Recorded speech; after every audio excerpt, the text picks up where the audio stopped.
আসসালামু আলাইকুম রহমতুল্লাহ। প্রিয় বন্ধুরা, আশা করছি আল্লাহর রহমতে আপনারা সকলেই ভালো আছেন।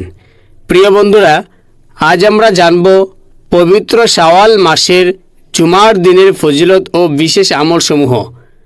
জুমার দিনের সীমাহীন ফজিলত রয়েছে।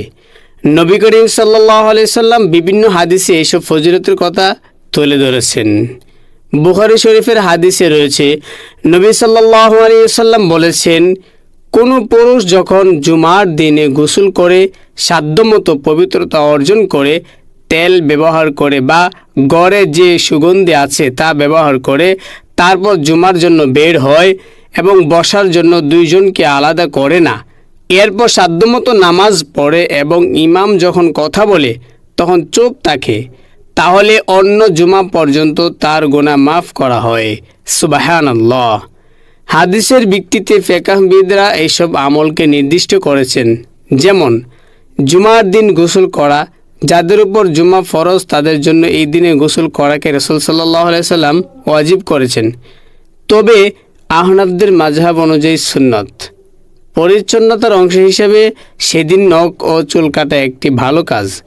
জুমার সালাতের জন্য সুগন্ধি ব্যবহার, মিসওয়াক করা, গায়ে তেল ব্যবহার করা, উত্তম পোশাক পরিধান করে জুমা আদায় করা, মুসল্লিদের ইমামের দিকে মুখ করে বসা, পায়ে হেঁটে মসজিদে যাওয়া, জুমার দিন ও জুমার রাতে বেশি বেশি দুরূদ পাঠ করা, এই দিন বেশি বেশি দোয়া করা, মুসল্লিদের ফাঁক করে মসজিদের সামনের দিকে এগিয়ে না যাওয়া, জুমার দিন সূরা কাহাফ পড়া।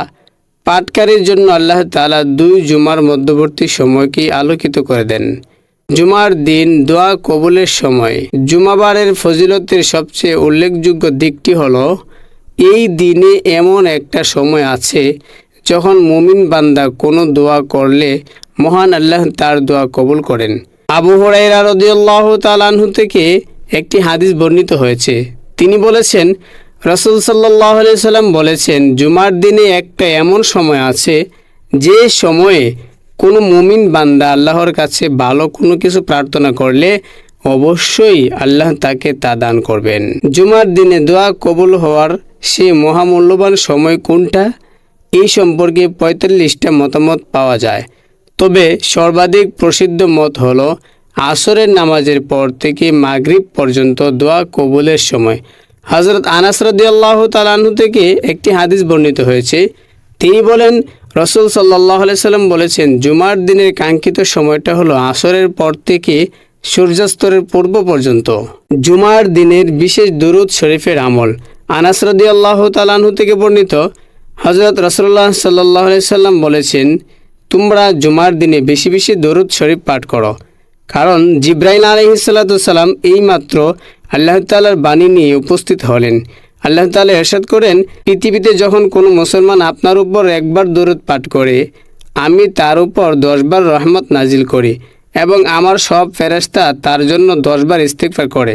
হযরত আবু হুরায়রা রাদিয়াল্লাহু তাআলা আনহু থেকে বর্ণিত, নবী করিম সাল্লাল্লাহু আলাইহি সাল্লাম ইরশাদ করেন, আমার উপর দরুদ পাঠ করলে পুলসিরাত পার হওয়ার সময় আলো হবে। যে ব্যক্তি জুমার দিনে 80 বার দরুদ পড়ে তার 80 বছরের গুনাহ মাফ করে দেওয়া হয়। অন্য রিওয়ায়াতে নবী করিম সাল্লাল্লাহু আলাইহি সাল্লাম ইরশাদ করেন, যে ব্যক্তি জুমার দিন আসরের নামাজের পর নিজ স্থান থেকে ওঠার আগে 80 বার এই দরুদ শরীফ পাঠ করে, আল্লাহুম্মা সাল্লি আলা মুহাম্মাদিন নাবিয়িল উম্মি ওয়া আলা আলিহি ওয়া আসহাবিহি ওয়া সাল্লিম তাসলিমা। আমি দরুদ শরীফটি আবারও পাঠ করছি, আল্লাহুম্মা সাল্লি আলা মুহাম্মাদিন নাবিয়িল উম্মি ওয়া আলা আলিহি ওয়া আসহাবিহি ওয়া সাল্লিম তাসলিমা।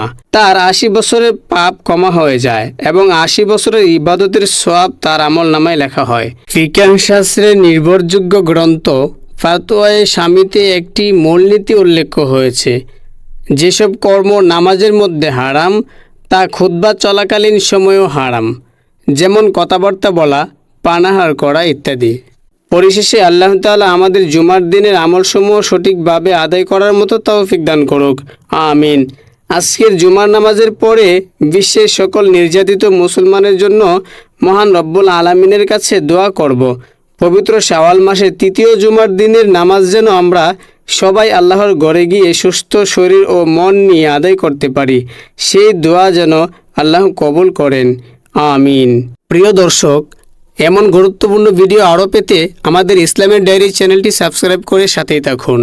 ধন্যবাদ।